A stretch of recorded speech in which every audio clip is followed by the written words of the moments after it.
Et après la région d'Arta direction Obok, où dans le cadre du projet filets sociaux de sécurité, la DDS a organisé dans la salle de réunion du conseil régional un atelier de formation sur la prévention de la malnutrition maternelle et infantile. Cet atelier a duré 2 jours et a regroupé des conseillères et des facilitatrices pour vulgariser ce programme. La DDS a été donc représentée par la coordinatrice du projet, Souleha Mohamed Jama, du vice-président du conseil régional d'Obok, Ahmed Ali Cheikh, fervent soutien de ce projet qui était également présent.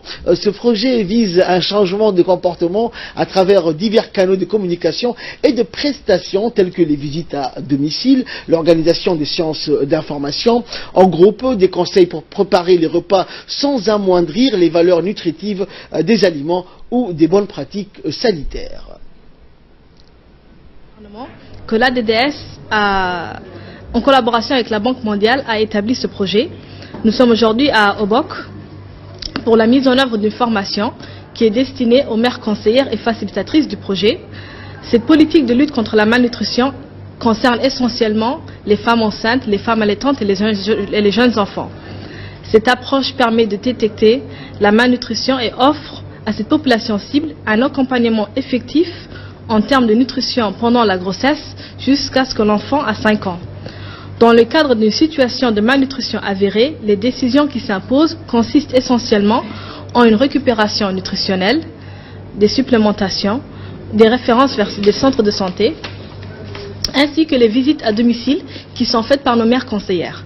Nous prodiguons également des conseils non seulement à la mère de l'enfant, mais aussi à sa famille, afin de les sensibiliser aux bonnes pratiques, à savoir l'hygiène, la nécessité de la consultation prénatale, l'allaitement maternel exclusif, les distributions des suppléments, à savoir le plan P12.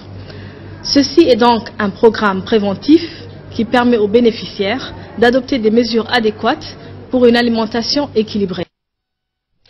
Toujours à Obok, les prémices des rencontres pour le dialogue national entre le chef de l'État et la jeunesse ont eu lieu hier à Obok. Le week-end a été riche donc en événements où le secrétaire d'État à la jeunesse et au sport a lancé officiellement la Ligue régionale sportive et les rencontres devant préparer l'ouverture d'un dialogue franc et ouvert avec le chef de l'État. C'est au CDC de la région et en présence du président du conseil régional qu'ont eu lieu donc les premiers échanges.